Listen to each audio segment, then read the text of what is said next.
She called me old school, right there in the conference room. A week later, she stood before the CEO presenting 18 fake metrics I deliberately let slide. The silence that followed was deafening. The CEO, the COO, everyone who'd laughed at me just moments before, frozen in disbelief. You want to know why I didn't stop her? Because this was the plan all along, and it started the moment she walked in with her first coffee order at our company. My name is Natalie Carter, and for 11 years, I've been the Director of Strategic Analytics at Brightline Metrics. At 39, I've built dashboards that saved clients millions, caught fraudulent patterns that escaped younger eyes, and earned a reputation for being able to smell bad data from a mile away. My cubicle walls held thank you notes from Fortune 500 CEOs, not because I made pretty slides, but because I told them the truth their data revealed, even when it hurt. Brightline wasn't just my workplace, it was where I'd grown from a junior analyst to someone board members called directly when numbers didn't add up. I knew every data pipeline, every integration point, every quirk in our systems. My team, mostly engineers in their 30s and 40s, respected that I could still write SQL queries faster than our automated tools and spot correlation errors that machine learning missed. Then Eric Vaughn arrived as our new CEO, fresh from a failed social media startup. Eric swept through our floors preaching digital transformation and youthful innovation. He replaced our comfortable ergonomic chairs with standing desks, our proven Tableau dashboards with sexier visualization tools, and our coffee with kombucha on tap. But those were just symbols of the real change coming. We need to inject fresh blood into our leadership, he announced during an all-hands meeting, his eyes scanning past those of us over 35 like we were outdated furniture. The future of data belongs to digital natives who think in stories, not spreadsheets. 2 weeks later, he introduced his first fresh blood hire, Haley Rhodes, 27, from an analytics startup that had burned through $30 million before shuttering. Her title? Director of Data Vision, whatever that meant. Haley brings a revolutionary approach to data storytelling. Eric beamed as she stood beside him, her bleached smile matching her pristine white blazer. She'll help us move beyond traditional reporting into immersive data experiences. I extended my hand when we met. Her handshake was limp, her attention already shifting to her phone. Natalie's been here forever, Eric told her, and the way he said forever made it sound like a terminal diagnosis. She can help you understand our legacy systems while you modernize our approach. Legacy systems, I designed half of them, optimized the rest, and they process 3 billion data points daily without a hiccup. But in Eric's vocabulary, legacy meant replace immediately. Looking forward to learning from you, Haley said, though her tone suggested she'd rather learn from a YouTube tutorial. Her eyes had already dismissed me, another workplace relic to tolerate until obsolescence. That afternoon, I received an email from HR. Organizational restructuring meant I'd be transitioning to a part-time advisory role to support new leadership initiatives. The salary cut was 60%. The message was clear: make room or make an exit. I stared at that email for an hour, feeling something cold and calculating replace my initial shock. They wanted me gone, but they needed my knowledge first. Fine, I'd give them exactly what they asked for. The first public humiliation came during our Monday leadership meeting, 3 weeks after Haley's arrival. I was presenting quarterly attribution models for our biggest client, Midwest Grocers, when she interrupted mid-sentence. Sorry, Natalie, but can we pause here? Haley's voice dripped with false concern. I'm worried we're losing the room with all these numbers. I looked around. The room consisted of department heads who'd worked with these exact metrics for years. CFO Margaret Chen was taking notes. VP of Sales, Marcus Williams, was nodding along. No one looked lost, except Haley. These numbers represent $2.3 million in recovered revenue from cart abandonment patterns, I explained calmly. The board specifically requested. See, that's exactly what I mean. Haley stood up, clicking her laser pointer at my carefully crafted slides. This is so 2010. Where's the story? Where's the emotion? We're not accountants, we're insight architects. Insight architects. I bit my tongue hard enough to taste copper. Eric leaned forward, suddenly interested. Haley makes an excellent point. How can we make this more dynamic? Dynamic? I couldn't help myself. These are financial metrics, not a Netflix series. Our clients pay us for accuracy, not entertainment. Haley laughed. That practiced TED Talk laugh that made my skin crawl. And that's why our client retention is plateauing. We're stuck in this old school mentality where data has to be boring. No offense, Natalie. But when was the last time you excited anyone with a spreadsheet? Last Tuesday, I shot back. When I caught a $400,000 inventory discrepancy that your dynamic dashboard missed because it prioritized animations over accuracy. The room went silent. Haley's smile tightened, her perfectly contoured cheeks flushing. Ladies, Eric intervened, though his eyes were on me with clear disapproval. Let's stay constructive. Haley, why don't you show us your vision for the Midwest Grocers presentation? She practically glowed, pulling up her laptop. What followed was 15 minutes of animated charts swooping across the screen, numbers pulsing to electronic music, and something she called data poetry, which was literally customer feedback formatted in verse. It was gorgeous. It was useless. It was exactly what Eric wanted. Brilliant, he exclaimed. This is the future, Natalie. I'm reassigning the Midwest Grocers project to Haley. You can support her with the technical details. Support her. After I'd built the entire attribution model from scratch, identified their seasonal patterns, and established the KPIs that transformed their business. Of course, I managed, my voice steady despite the rage building in my chest. I'm sure Haley will do wonderfully. The meeting ended with Haley's triumphant smile and my colleagues' awkward glances. Marcus caught up with me in the hallway. That was bullshit, he muttered. Everyone knows you're the only reason Midwest Grocers renewed their contract last year. Apparently, everyone doesn't include our CEO, I replied. But the public shaming wasn't over. Over the next 2 weeks, Haley made it her mission to undermine me at every opportunity. She scheduled innovation sessions during my standing meetings. She sent company-wide emails about evolving beyond outdated methodologies, always copying Eric. She even held a lunch and learn titled Data Visualization for the Instagram Age, where she specifically called out my reports as examples of what not to do. The final straw came during the all-hands quarterly review. Haley was presenting her revolutionary approach to data analytics when she pulled up one of my dashboards as a before example. This is what we're moving away from, she announced to 200 employees. Dense, intimidating, and frankly, antisocial.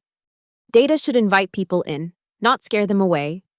We need to stop thinking like engineers from the early 2000s and start thinking like storytellers. She clicked to her after version, the same data, but buried under layers of animation and interactivity that took 30 seconds to load and crashed twice during the demo. Some of us have been in this industry long enough to resist change, she continued, her eyes finding mine in the crowd. But Brightline's future belongs to those who embrace evolution, not those who cling to the past. The applause was scattered but included Eric's enthusiastic clapping. I sat there, surrounded by colleagues who'd worked with me for years, feeling their discomfort mixed with my humiliation. I'd been erased, reduced to a cautionary tale about staying too long, knowing too much, being too old school at 39. That night, I stayed late, staring at my screens, watching Haley's revolutionary dashboards pull data incorrectly, miss critical connections, and present vanity metrics as insights. I could expose her incompetence tomorrow, file a complaint, fight back, or I could do something much more satisfying. I could let her hang herself with her own rope. Watching Haley work was like observing a toddler play with power tools. Dangerous, inevitable disaster, yet somehow mesmerizing. From my newly relegated desk in the back corner, I had a perfect view of her incompetence unfolding in real time. She'd commandeered the main analytics workstation, surrounding herself with 3 monitors displaying her revolutionary dashboards. The problem? She didn't understand the fundamental architecture beneath them. I watched her drag and drop metrics like arranging flowers, oblivious to the fact that she was comparing apples to engine parts. "Hey, Natalie," she called out one afternoon, loud enough for everyone to hear. "Quick question. Why does our customer lifetime value calculation include shipping costs? Seems like unnecessary complexity." I looked up from my screen where I was documenting her latest data massacre. "Because shipping costs directly impact repurchase probability. We've proven the correlation over 7 years of..." Right. She waved dismissively. "I'm just going to simplify it. Clean data tells better stories." Clean data. She meant stripped data, gutted of context, nuance, and accuracy. I started keeping a private log. Day 3. Haley merged 2 distinct customer segments because the colors looked better together on the pie chart. Day 7. She averaged percentages without weighting them by volume. Basic statistics, failure. Day 12. Removed outliers that were actually our highest value customers because they skewed the narrative. The truly damning evidence came from Marcos Rodriguez, our lead data engineer. He knocked on my desk partition one evening, looking haunted. "Natalie, I need to show you something." He pulled up the system logs on his laptop. Haley's been modifying raw data tables, not just the reporting layer, the actual source data. My blood ran cold. She has write permissions? Eric gave her admin access, said she needed unfettered ability to innovate. Marcos scrolled through timestamps. "Look at this. She's been changing historical figures to make her trend lines smoother. Yesterday, she literally deleted 3 months of customer complaints because they were bringing down the satisfaction scores." "You're backing all this up?"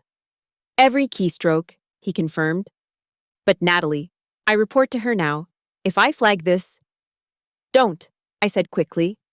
"Just keep documenting. Send me the logs daily, encrypted." "You're planning something." I smiled for the first time in weeks. "I'm not planning anything. I'm just letting Haley be Haley." The pattern became predictable. Haley would encounter actual complexity, panic, then manipulate the data until it told the story she wanted. When conversion rates dipped, she changed the definition of conversion. When customer acquisition costs soared, she simply excluded marketing expenses because that's a different department's concern. Her meetings were performative art. She'd present these beautiful, meaningless visualizations while executives nodded appreciatively. Meanwhile, I watched our actual metrics deteriorate. Customer churn increasing, revenue per user declining, operational costs ballooning. But her dashboards showed only growth, success, and what she called delightful trends. I even tried, once, to warn her. Subtly. She was preparing a regional performance analysis, completely misunderstanding how our geographic data mapped to actual store locations. "Haley," I offered during a rare moment alone. "The Southwest region includes Nevada in our system. Your calculations are missing the Vegas stores." She barely glanced up. "Vegas doesn't fit the Southwest narrative. I moved it to Pacific Coast. Better for the story flow." But that's not how regions are defined. The financial team... "Natalie." She sighed dramatically. "This is why you're struggling to adapt. You're so rigid. Data is fluid, interpretive. We're not archaeologists, we're artists." Artists. We were responsible for billion-dollar decisions, and she thought we were artists. The most infuriating part was her confidence. She genuinely believed she was revolutionizing data analytics. Her LinkedIn posts, those LinkedIn posts, went viral in marketing circles. Why your data doesn't need to be accurate to be impactful. The death of the spreadsheet, embracing emotional analytics. How I transformed a legacy analytics team in 30 days. That last one included a photo of her standing in front of my old workstation, which she'd converted into what she called a creativity pod, beanbags, and a vision board where my monitors used to be. By week 6, she was fully intoxicated by her own hype. Eric praised her publicly. She was invited to speak at conferences, Harvard Business Review reached out about a case study. Meanwhile, I collected evidence of 18 different KPIs she'd corrupted, manipulated, or completely fabricated. The Midwest Grocer's quarterly review was approaching, our most critical client presentation of the year. Haley was lead presenter, armed with 6 months of her revolutionary metrics. She'd locked the presentation file, declaring it finalized and optimized for maximum impact. I pulled up her deck one last time. Slide after slide of false positives, manipulated trends. And my personal favorite, a customer satisfaction score that included only 5-star reviews, because we should focus on our champions, not our detractors. Marcos messaged me. She's presenting this to the CEO. And the entire Midwest Grocers executive team, I replied. Should we say something? I thought about 11 years of building something real, about being called old school for insisting on accuracy, about watching my life's work be dismantled by someone who thought data was interpretive. No, I typed back, we're going to let her present exactly what she created. The trap was set, all I had to do was wait. The beauty of letting someone destroy themselves is that you don't have to lift a finger, you just have to position the cliff correctly. I spent the next 2 weeks becoming Haley's most enthusiastic supporter. That's brilliant, I'd exclaim when she showed me her latest data manipulation. Removing seasonal variations definitely makes the growth story cleaner.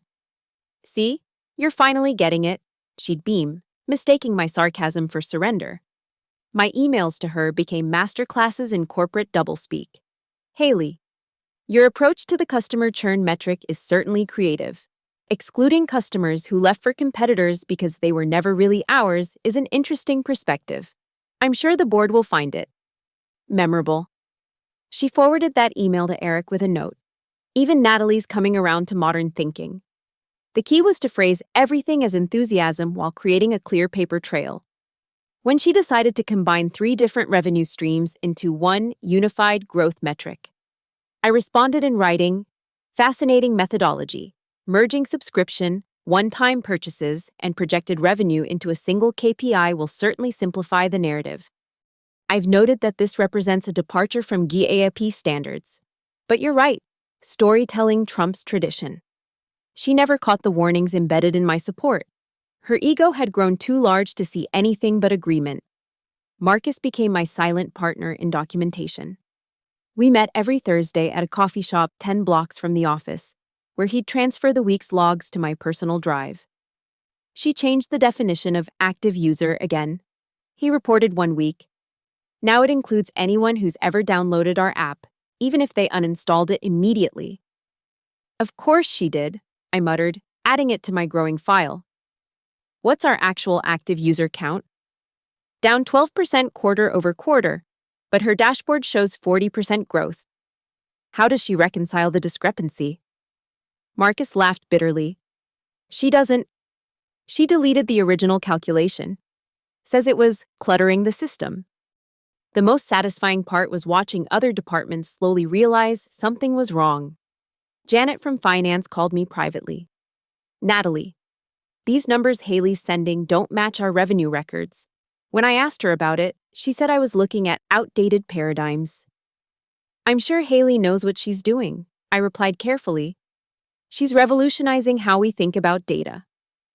But the bank statements are probably just another outdated paradigm, I suggested, documenting Janet's concerns in my ever-growing file. 2 weeks before the presentation, Haley made her fatal error. She sent me her finalized deck with a request. Can you do a quick technical review, just to make sure I haven't missed any of those tiny details you love so much? I opened the file, 18 core KPIs, every single one fabricated, manipulated, or misrepresented. She'd built a fantasy where Midwest Grocers was experiencing unprecedented growth. Customer satisfaction was at an all-time high, and our predictive models were achieving 94% accuracy. The actual numbers? Revenue down 8%. Customer satisfaction dropped to 62%.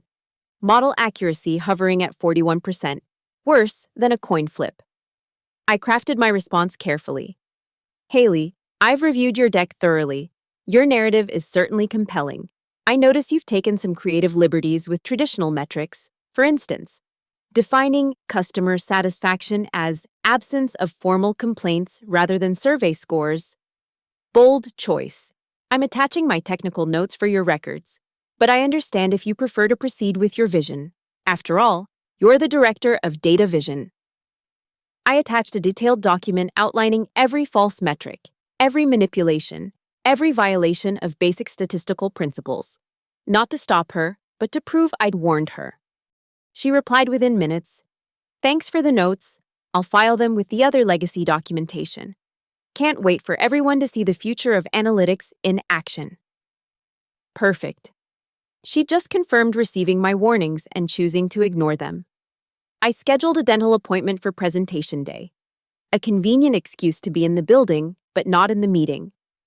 Then I prepared one final piece, a simple USB drive containing the real data, the original calculations, and the complete audit trail of changes. The night before the presentation, I couldn't sleep. Not from nerves, from anticipation. Haley had built a house of cards in a hurricane, and tomorrow she'd finally feel the wind.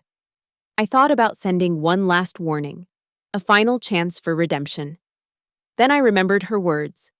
Old school, outdated, resistance to change. I remembered the public humiliation, the demotion, the systematic erasure of my contributions. No, she'd made her choices. Tomorrow, she'd live with them. I arrived at the office early, placed the USB drive in an envelope marked for CEO, urgent, and left it with his assistant with instructions to deliver it. Only if the Midwest Grocer's presentation raises questions. Then I went to my desk, opened my laptop, and pulled up the real-time dashboard, the accurate one Haley didn't know still existed. I watched our actual metrics tick by while waiting for the show to begin. At 9:58 a.m., I saw Haley stride past in her red power dress, radiating confidence. She'd posted on LinkedIn that morning, about to present the future of analytics to our biggest client. Innovation, data storytelling, disrupt or die. Disrupt or die, indeed. The conference room doors closed. The stage was set. All that remained was the inevitable collapse. I positioned myself in the break room adjacent to the main conference room, where the wall was thin enough to hear raised voices but not specific words. Perfect, plausible deniability. I made myself a coffee, my third that morning, and waited. 10:15 a.m. Through the glass partition, I could see Haley's animated silhouette against the projection screen. Her hands swept dramatically as slides flashed behind her. The Midwest Grocers team sat in a row, backs straight, heads tilted in what looked like attention. 10:32 a.m., the first sign of trouble. Tom Richardson, Midwest Grocers CFO, stood up. Even from here, I could see him pointing at the screen. Haley's gestures became smaller, defensive. 10:41 a.m., multiple people were now standing. Eric's assistant rushed past the break room, phone pressed to her ear. "I don't know where she is," I heard her say. "Mr. Vaughn needs the financial audit files immediately." 10:47 a.m., silence. The kind that presses against walls and seeps under doors. I counted 30 seconds, 45, a minute. Then Tom Richardson's voice, loud enough to penetrate the conference room walls. "This is fraud, plain and simple fraud." My phone buzzed. Marcus. Holy shit, they're comparing her numbers to their internal data. Nothing matches. 10:52 a.m. The conference room doors burst open. Haley emerged first, her red dress now looking like a warning flag. Her face was blotchy, makeup smeared. She clutched her laptop like a life preserver. Behind her, Eric's voice boomed. "Get me the real numbers. Now!" Board members filed out, their faces ranging from shocked to furious. Tom Richardson stopped when he saw me through the break room glass. We locked eyes for a moment. He knew. I'm certain he knew. Margaret from accounting appeared at my elbow. "Natalie, thank God. Eric needs you in the conference room. Something about the Midwest Grocers data being wrong." Wrong, I asked, practicing my surprised face. What kind of wrong? The kind where we told them they had 38% growth when they actually lost 8% revenue. That kind of wrong. I gathered my laptop, the one with all the real data, and walked slowly to the conference room. Inside, chaos. Printouts scattered across the table, Eric pacing, Haley pressed against the wall like a cornered animal. Natalie, Eric spotted me. We need the original metrics for Q3 and Q4. Haley's numbers. There seems to be some discrepancy. Discrepancy? I set down my laptop carefully. What kind of discrepancy? Don't play dumb, Haley snapped, desperation sharpening her voice. You knew. You had to know. I turned to her slowly. Knew what, Haley? I reviewed your deck. I even sent you notes about your creative interpretations. You said they were legacy thinking. You sabotaged me. I sabotaged you? I pulled up my email, projecting it on the screen, still warm from her presentation. Here's my technical review from 2 weeks ago. Page-by-page documentation of every altered metric. Your response was, I clicked to her reply, to file it with other legacy documentation. Eric's face went from red to white. You knew the numbers were wrong? I raised concerns, I said evenly. Multiple times.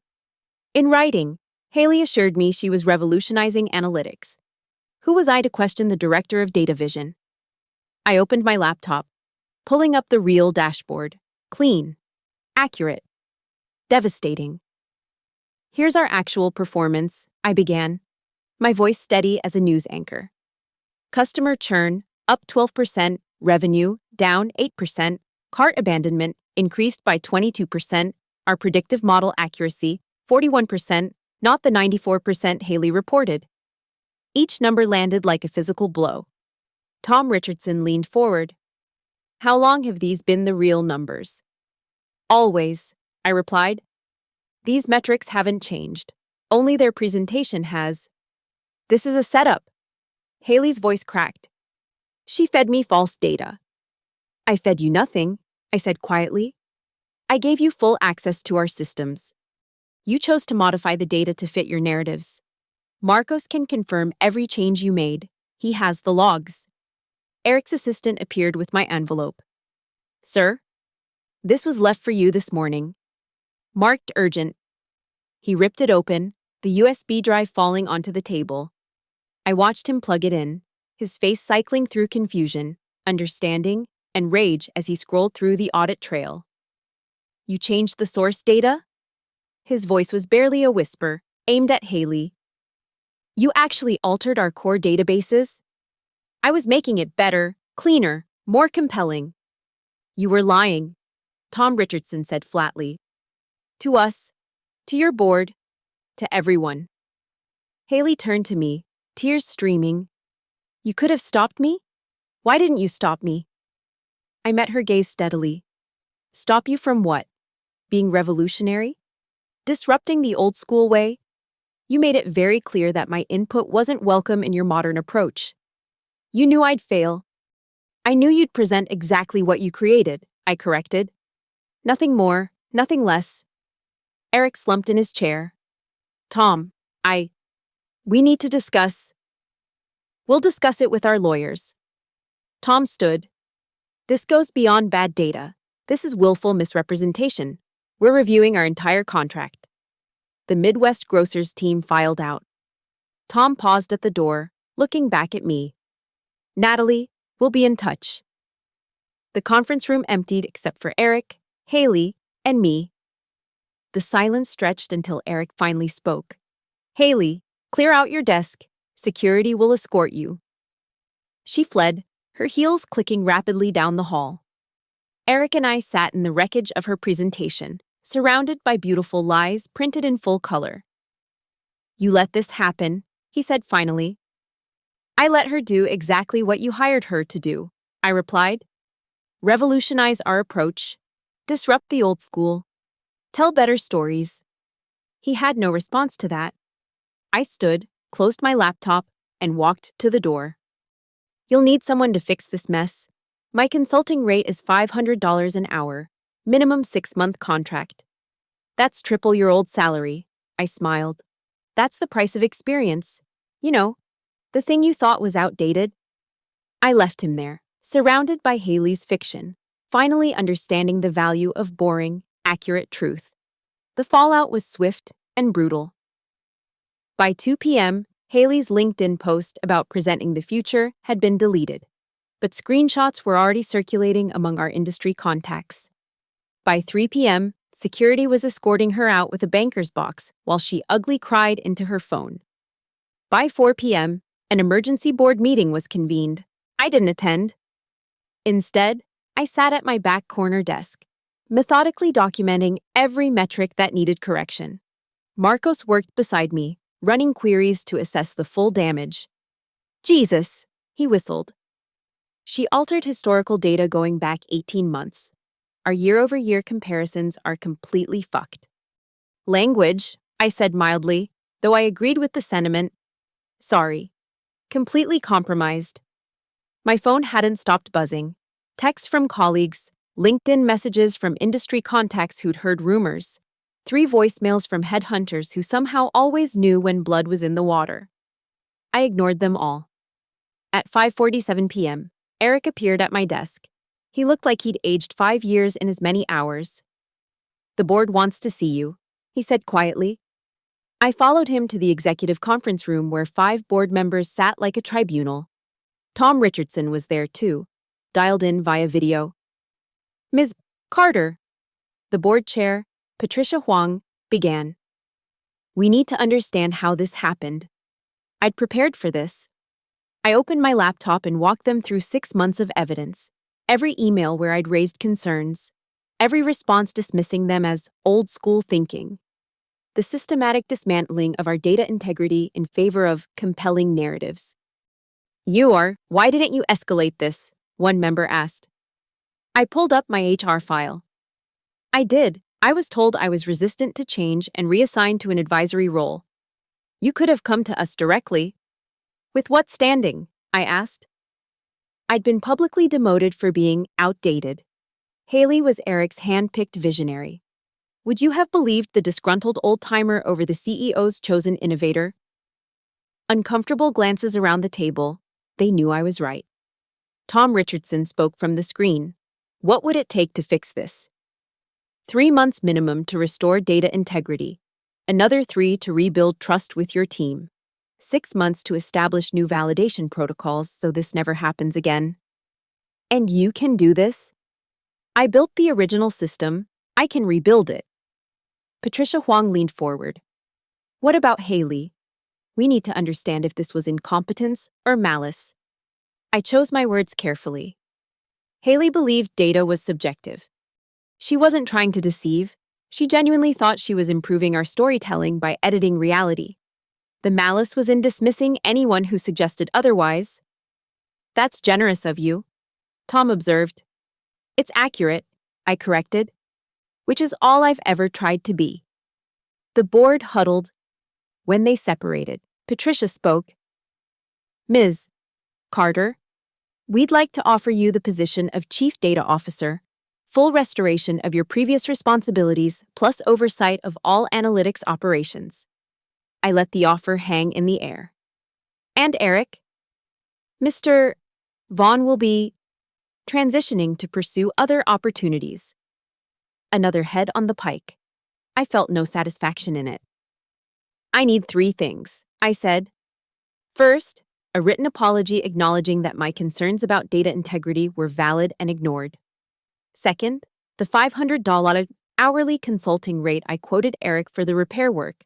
That's separate from any salary negotiations. Third, complete autonomy in rebuilding the analytics team. Done, Patricia said immediately. When can you start? I've already started, I gestured to my laptop, but I won't make it official until the paperwork is signed. The meeting ended with handshakes and promises of contracts by morning. As I walked back to my desk, I passed Eric's office. He was packing, his movements mechanical. Natalie, he called out. For what it's worth. I'm sorry. I paused in his doorway. For what? Hiring Haley? Demoting me? or getting caught? He flinched. All of it. I bought into the hype. The whole move fast and break things mentality. You certainly broke things. I agreed. The problem with that philosophy is eventually you run out of things to break. She seemed so confident, so, sure, traditional analytics was dead. Gravity seems traditional too, I said. Doesn't mean you should jump off buildings to disrupt it. I left him to his packing. The next weeks were a blur of investigations. The SEC got involved when they learned about the altered financial data. Haley hired a lawyer who tried to paint her as a scapegoat. But the digital trail was too clear. She'd logged every change under her own credentials, too arrogant to even hide her tracks. 3 other companies called, places where Haley had interviewed, wanting to know if they should be concerned. I told them to check their data integrity. 2 called back in a panic. Marcos became my head of data engineering. Janet from finance joined our team as validation director. We built something better than what we'd had before, not because it was newer or flashier, but because it was harder to corrupt. The industry blogs had a field day. The danger of data storytelling when innovation becomes fabrication. My personal favorite, sometimes old school is still in session. I declined all interview requests. The data spoke for itself. It always had. 6 months later, I stood in my new corner office, CEO Eric Vaughn's former space, now mine. The designer furniture was gone, replaced with practical workstations for impromptu data reviews. The kombucha tap had been removed in favor of a proper coffee machine. Small changes, but symbolic ones. My phone rang. Tom Richardson from Midwest Grocers. Natalie, I wanted to personally thank you. Our board was impressed with the Q4 review. Actual growth of 6%, modest but real. Reality tends to be modest, I replied. But it has the advantage of being true. We're extending our contract for 3 years. And Natalie, we're recommending Brightline to our partner companies, with one condition, which is, you personally oversee our account. No more visionaries, no more storytellers, just someone who knows the difference between data and fiction. After we hung up, I walked to the main floor. My team was working quietly, no beanbags, no meditation pods, just skilled analysts doing careful work. The walls still held some of Haley's motivational posters. I'd kept one, disrupt or die. Someone had added a post-it note underneath, disrupt and die, H. Rhodes, 2024. Dark humor, but earned. The resignation letters had poured in for weeks after Haley's departure. My former colleagues reached out, the ones who'd sat silent during my public humiliation, who'd applauded her empty innovations while knowing better. I should have spoken up, one said. I knew the data was wrong. Another admitted, I hired back 2 of them. The ones who'd actively participated in the mockery.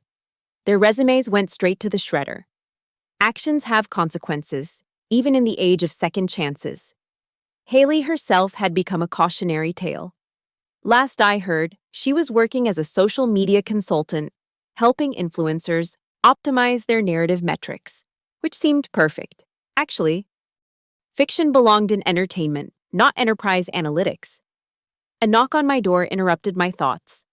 Patricia Huang entered with someone I didn't recognize, a young woman, maybe 25, eager and polished.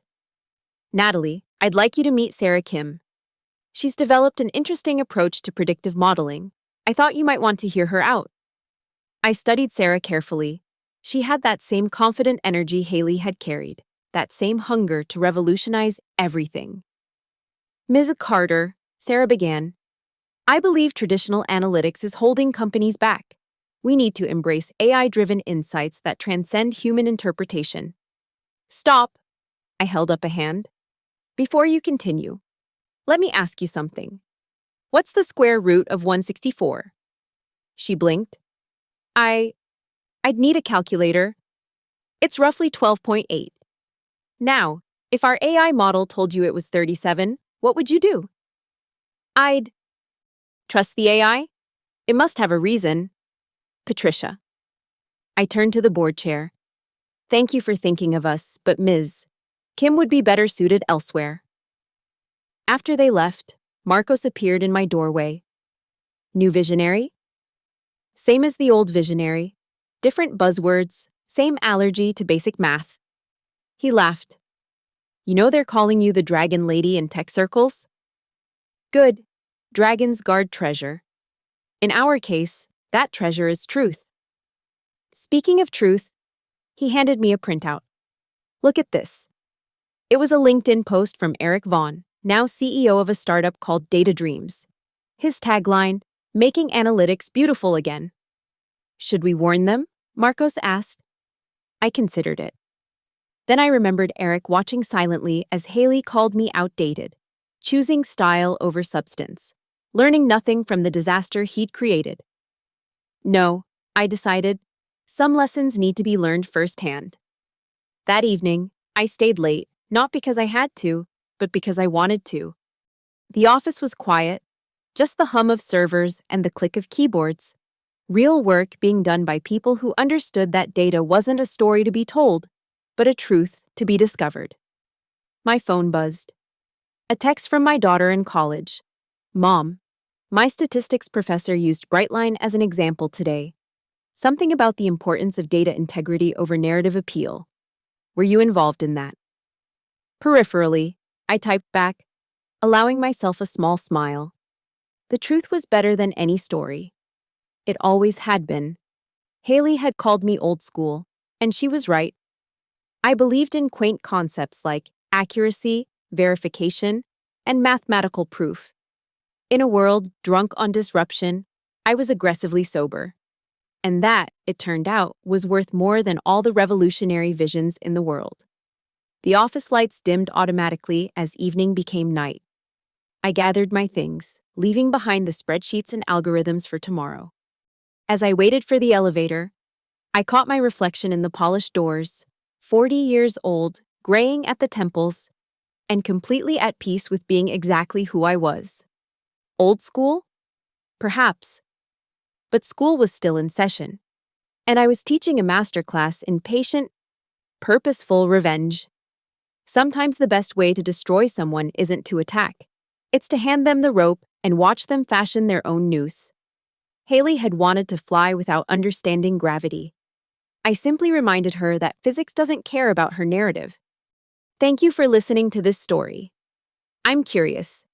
Where are you listening from? Drop a comment below and let's connect. If you enjoyed this tale of corporate revenge, please subscribe to the channel and share your own thoughts about office politics and standing up for what's right. Have you ever dealt with someone like Haley in your workplace? I'd love to hear your stories.